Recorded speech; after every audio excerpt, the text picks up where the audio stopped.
আপনি জামাতে কবে যোগ দিয়েছেন এবং জামাতকে কেন একটি বিতর্কিত রাজনৈতিক সংগঠন বলা হয়?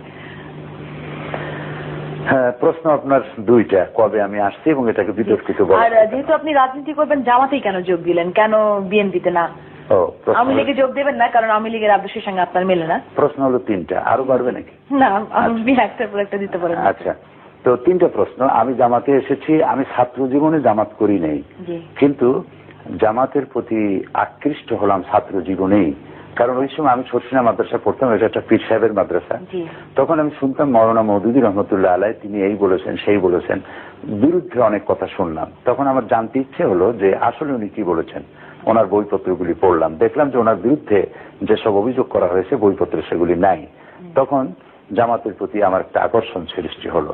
এরপরে আমার লেখাপড়া শেষ করলাম 1962 সনে, মাদ্রাসা শিক্ষার উচ্চশিক্ষা ডিগ্রি নিয়ে। তারপরে আমি ব্যক্তিগতভাবে কিছু রিসার্চ ইত্যাদি করেছি। 70-এর দশকে এসে আমি জামাতের রুকন হয়েছি। এবং জামাতে ইসলামীতে আসলাম কেন, এটা আপনার দ্বিতীয় প্রশ্ন। এটা হচ্ছে যে ইসলামে যেমন আল্লাহ তাআলা বলেছেন আকিমুস সালাত, নামাজকে প্রতিষ্ঠা করো, সেই আল্লাহ তাআলা আবার বলেছেন আন আকিমুদ্দিন ওয়ালা তাতাফাররাকু, তোমরা দ্বীনকে প্রতিষ্ঠা করো আর এ ব্যাপারে কোনো মতপার্থক্য সৃষ্টি করো না। নামাজ পড়া যেমন ফরজ, আল্লাহর হুকুম অনুযায়ী ব্যক্তি, পরিবার, সমাজ ও রাষ্ট্র পরিচালনা করা ঠিক তেমন ফরজ। সেই জন্য এই ফরজ দায়িত্ব পালনের জন্য একটা দলে শরিক না হলে একা একই এটা করা সম্ভব নয়। সেই জন্য আমার দৃষ্টিতে একটি সফল আন্দোলন আমি খুঁজলাম, যেটা এমন যে এই মুহূর্তে দেশ যদি হাতে পায় তাহলে দেশটাকে পরিচালনা করতে পারবে। শুধু একজন মৌলানা পীর হলেই তো হবে না, বহুত মৌলানা পীর এমন আছে যাকে যদি এখন যদি কোনো ইউনিয়নের চেয়ারম্যান বানায় দেওয়া হয় তাহলে 1 ঘন্টাও চালাতে পারবেন না, একটা থানার ওসি বানালে চালাতে পারবেন না। এটার জন্য আলাদা যোগ্যতা প্রয়োজন। আলেম হওয়া, পীর হওয়ার জিনিস, সমাজ পরিচালনা, রাষ্ট্র পরিচালনা ভিন্ন জিনিস, এগুলি জানতে হয়, পড়তে হয়। এবং এই আন্দোলনকে পরিচালনা করার জন্য পত্রিকা থাকতে হয়, তারপরে সাহিত্য থাকতে হয়, বিভিন্ন সেক্টরে কাজ করতে হয়। আমি দেখলাম জামাত ইসলামী এমন একটি দল যার অঙ্গ সংগঠন আছে অনেকগুলি, শ্রমিকদের মধ্যে কাজ করছে, নারীদের মধ্যে করছে, অমুসলিম নাগরিকদের মধ্যে করছে, প্রশাসনের মধ্যে করতেছে, ছাত্র ছাত্রী, চাষি, সর্বস্তরে, এবং তাদের সাহিত্যের একটা বিশাল ভান্ডার আছে, এবং পত্রপত্রিকা আছে, বাংলা, ইংরেজি, উর্দু, আরবি, ছাত্র সংগঠন ইত্যাদি সবকিছু আছে। আমি ভাবলাম যে ইসলাম অনুযায়ী দেশকে পরিচালিত করতে হলে এরকম একটি যোগ্যতা সম্পন্ন একটি সুশৃঙ্খল সংগঠন আমার প্রয়োজন। এই প্রয়োজন ভেবেই আমি জামাত ইসলামীতে অংশগ্রহণ করেছি এবং একজন কর্মী হিসেবে কাজ করে যাচ্ছি। এবং আল্লাহর কাছে আমি দোয়া করি যেন আমার জীবনের শেষ মুহূর্ত পর্যন্ত আমার প্রিয় সংগঠন জামাত ইসলামীর সাথেই আমি থাকতে পারি। তৃতীয় প্রশ্ন হচ্ছে যে জামাত বিতর্কিত কেন? আমার প্রশ্ন, বিতর্কিত নয় কে, কোন দল বিতর্কিত নয়, কোন ব্যক্তি বিতর্কিত নয়? অবশ্যই, কিন্তু জামাত একটু অতিরিক্ত বিতর্কিত না?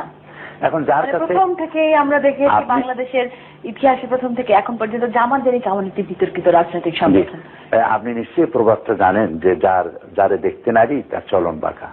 এখন জামাত ইসলামী সম্পর্কে, যার ইসলাম সম্পর্কে ধ্যান ধারণা নাই, যার ধ্যান ধারণা হলো শুধু ইসলাম হবে, জামাত ইসলামী যদি শুধু নামাজ পড়তো, রোজা রাখতো, মসজিদের মধ্যে পড়ে থাকতো, তাহলে জামাত ইসলামী নিয়ে কেউ মাথা ঘামাইতো না। মানুষের বাড়ি বাড়ি যাইতো, তওবা পড়াইতো, হাদিয়া নিত, পকেট ভরিয়া, কোনো অসুবিধা ছিল না। কিন্তু তারা দেখতেছে, যারা আমাদের বিরোধিতা করে, তারা দেখতেছে যে জামাত ইসলামী তো আমাদের গরম ভাতের মধ্যে হাত বসাইছে। জামাত ইসলামী এখন নাটকে ঢুকেছে, তারা গানের মধ্যে ঢুকেছে, তারা ইতিহাস, সংস্কৃতি, সাহিত্য, পার্লামেন্ট, মন্ত্রিত্ব সব জায়গায় ঢুকে পড়েছে। সেই জন্য জামাতকে একটা বিতর্কিত বানায়া জনগণ থেকে বিচ্ছিন্ন করার জন্য একটা চেষ্টা, অপচেষ্টা তারা চালাচ্ছে।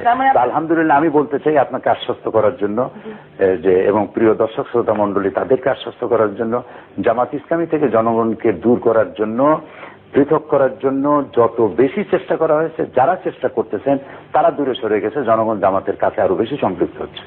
সেটা আপনি মনে করছেন?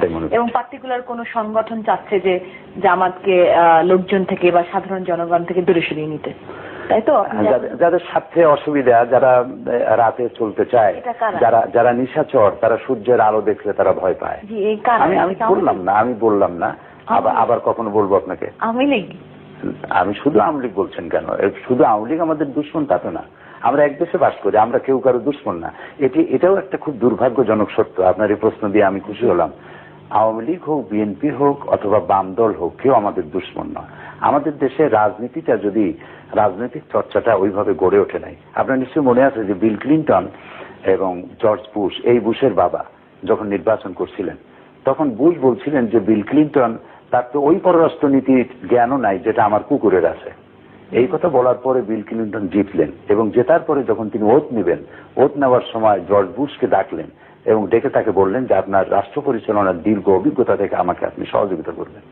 এই চর্চা কিন্তু আমাদের মধ্যে নাই। আমরা আমাদেরকে কেউ সমালোচনা করলে আমরা তাকে শত্রু মনে করি। শত্রু মনে না করে আমরা যদি পরস্পরের আপনি আমার ভুলটা ধরতে পারবেন, এই জন্য ধরবেন যে আমাকে আপনি সংশোধন করতে চান, এই জন্য নয় যে আপনি মানুষের সামনে আমাকে নিন্দনীয় করতে চান। অবশ্যই বাংলাদেশের রাজনৈতিক ব্যক্তিত্বরা কি তাদের ভুল স্বীকার করে?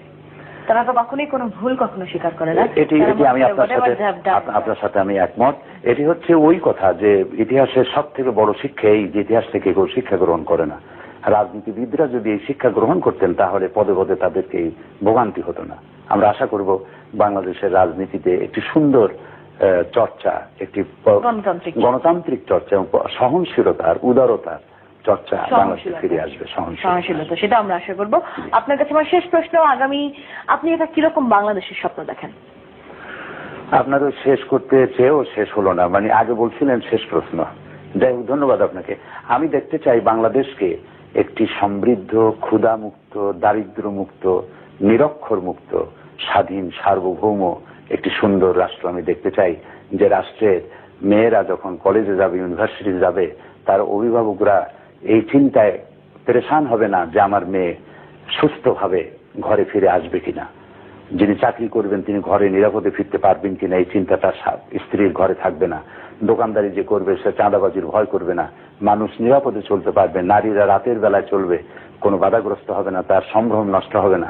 এমন একটি সুন্দর বাংলাদেশের আমি স্বপ্ন দেখি এবং আল্লাহর কাছে কামনা করি এরকম একটি সুন্দর, সমৃদ্ধ, সুখী, দুর্নীতিমুক্ত, সব রকমের সন্ত্রাস মুক্ত এবং নিরক্ষর মুক্ত, দারিদ্র্য মুক্ত একটি সুন্দর বাংলাদেশের স্বপ্ন দেখি। ধন্যবাদ আপনাকে।